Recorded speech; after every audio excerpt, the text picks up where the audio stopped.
Louvado seja nosso Senhor Jesus Cristo, para sempre seja louvado. Meus queridos e amados irmãos, hoje, quinta-feira, a igreja celebra o chamado Tríduo Pascal, começando hoje, na quinta-feira, com a missa do Lava-Pés. Só que antes da missa do Lava-Pés, tem a chamada missa do Crisma, onde é celebrado pela manhã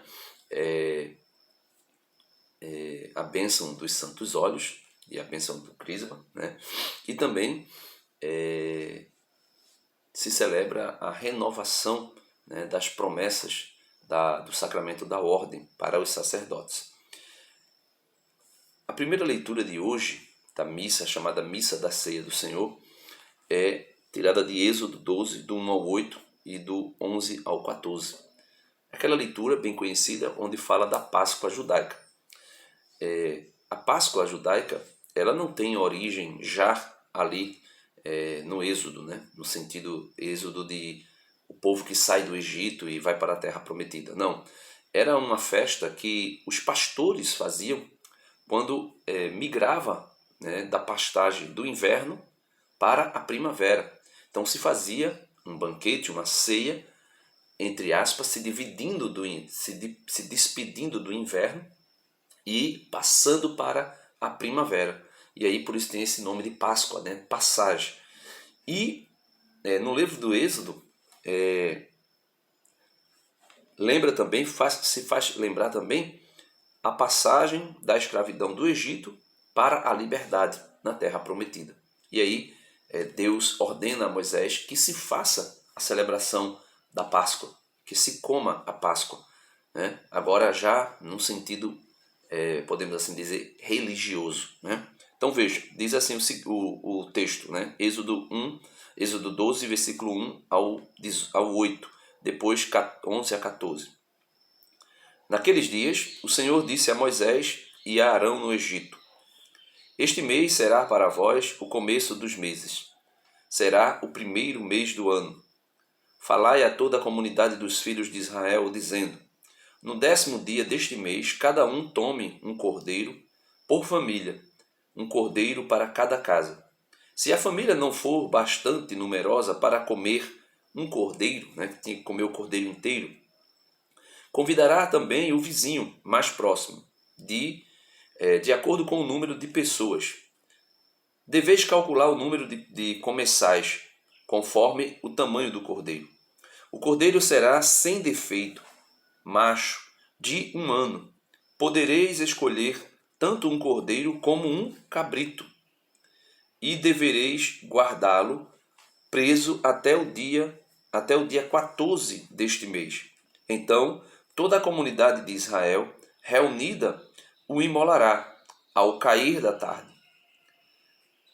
Tomareis um pouco do seu sangue e untareis os marcos e as travas e as travessas da porta, nas casas em que o comerdes. Comereis a carne nessa mesma noite, assada ao fogo, com pães ázimos e ervas amargas. Assim devereis comê-lo, com os rins cingidos, sandálias nos pés e cajado na mão.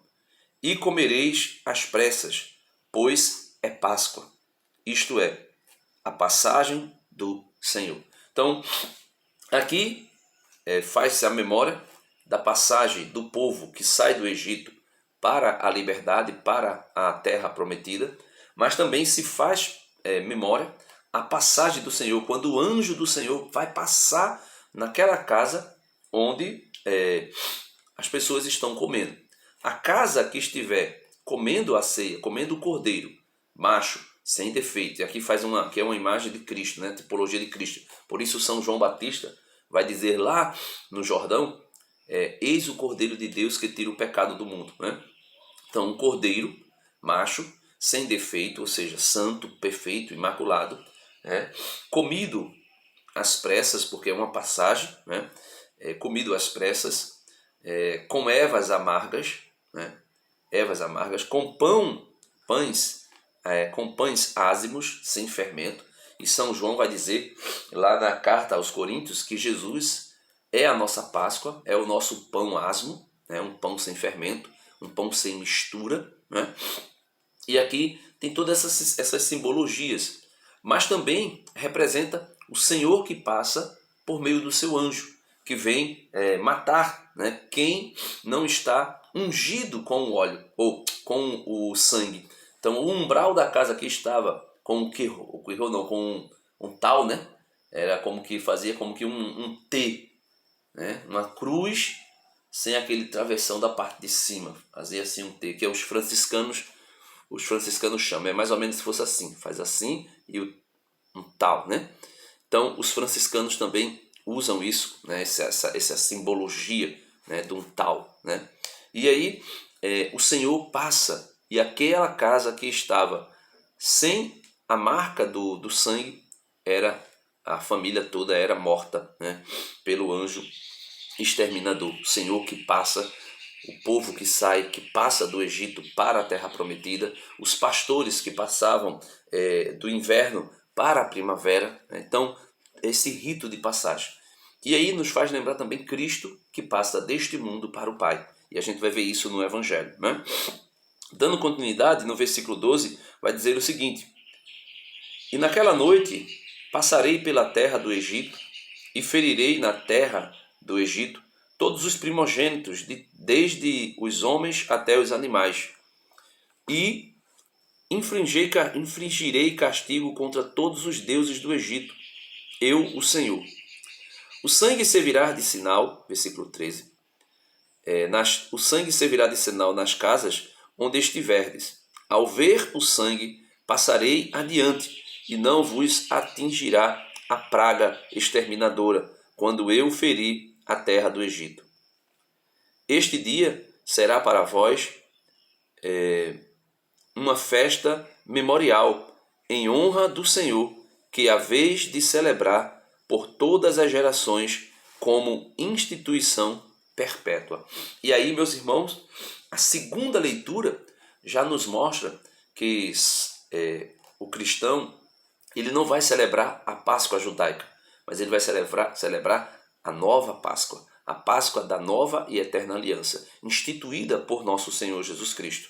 Veja, tem uma breve introduçãozinha aqui, antes da leitura, no Missal da Assembleia, que vai dizer o seguinte: Cristo é a nossa Páscoa.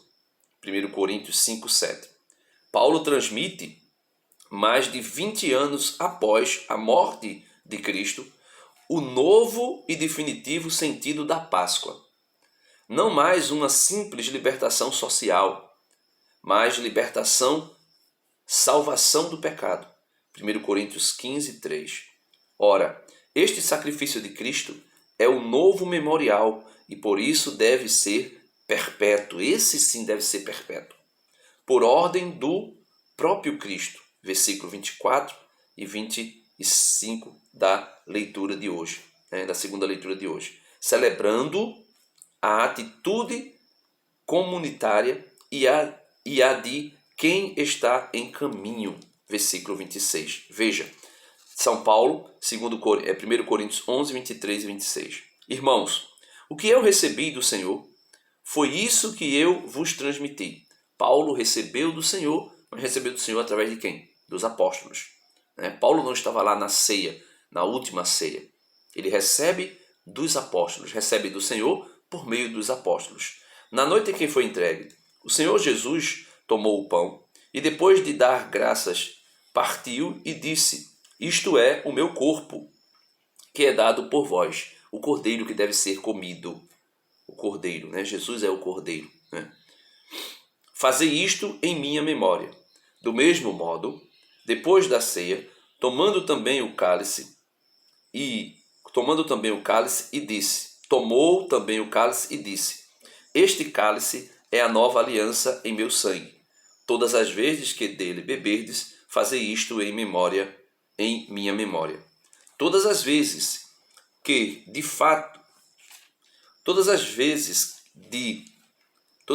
de fato que comerdes deste pão e beberdes deste cálice, estareis proclamando a morte do Senhor até que ele venha. Então veja, São Paulo aqui já traz um novo significado para a Páscoa. A Páscoa não tem mais o mesmo significado que tinha para os judeus, né?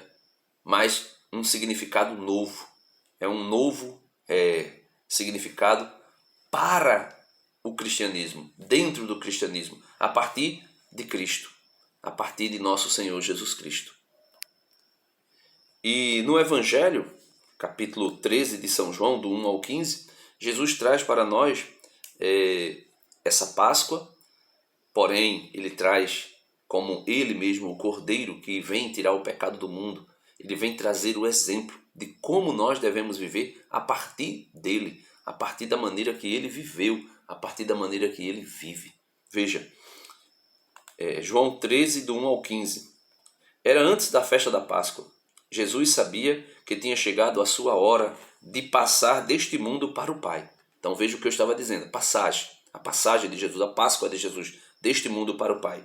Tendo amado os seus que estavam no mundo, amou-os até o fim. Jesus nos amou até o fim, até a sua morte e ressurreição. Ele não nos amou pela metade, ele não nos amou defectivelmente, ele nos amou verdadeiramente e nos amou até o fim, diferente de nós. E por isso ele diz que dá o exemplo para que nós também amemos como ele nos amou, né? Estavam tomando a ceia. O diabo já tinha posto no coração de Judas, filho de Simão Iscariotes, o propósito de entregar Jesus. Jesus, sabendo que o Pai tinha colocado tudo em suas mãos e que de Deus tinha saído e para Deus deveria voltar, por isso a Páscoa, passar deste mundo para o Pai, levantou-se da mesa, tirou o manto, pegou uma toalha e amarrou-a na cintura. Derramou água numa bacia e começou a lavar os pés dos discípulos, enxugando-os com a toalha com que estava cingido. Chegou a vez de Simão Pedro. Pedro disse: Senhor, tu me lavas os pés? Respondeu Jesus: Agora não entendes o que estou fazendo. Mais tarde compreenderás. Disse-lhe Pedro: Tu nunca me lavarás os pés. Pedro sabia que isso era um serviço do escravo, do servo. E ele era servo de Cristo, ele era aluno de Cristo. Ele era discípulo de Cristo. Então jamais o mestre poderia fazer isso. E aí Pedro diz: não, o Senhor não vai fazer isso. O Senhor não vai lavar meus pés, né? Então, Mas Jesus respondeu: se eu não te lavar, não terás parte comigo, né? Nunca me lavarás os pés. Jesus disse: se eu não te lavar, não terás parte comigo. Simão Pedro disse então: Senhor, lava não somente os meus pés, mas também as mãos e a cabeça. Jesus respondeu: quem já se banhou não precisa lavar senão os pés, porque já está todo limpo. Também vós estáis limpos, mas não todos. Jesus sabia quem o ia entregar, por isso disse: nem todos estáis limpos. Depois de ter lavado os pés dos discípulos, Jesus vestiu o manto e sentou-se de novo, e disse aos discípulos: compreendeis o que acabo de fazer? Vós me chamais mestre e Senhor, e dizeis bem, pois eu sou. Portanto, se eu, o Senhor e mestre, vos lavei os pés, também vós deveis lavar os pés um dos outros.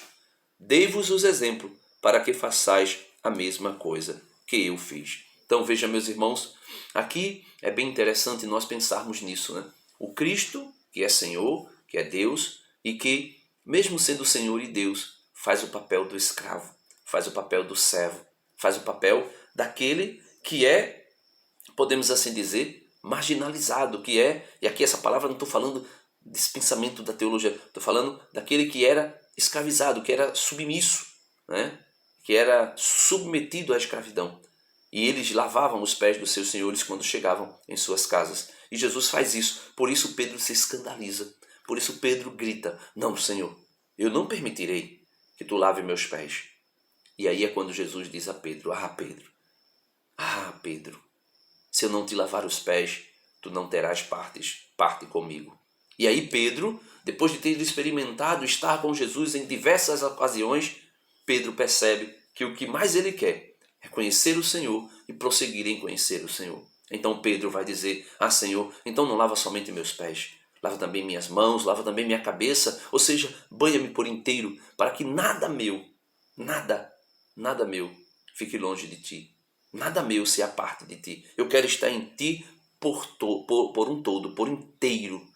E aí, meus irmãos, aí Pedro ouve de Jesus, não, vocês já estão lavados, né? Vocês já estão lavados. Porém, existe um que é um traidor, né? Existe um que é um traidor e irá me trair.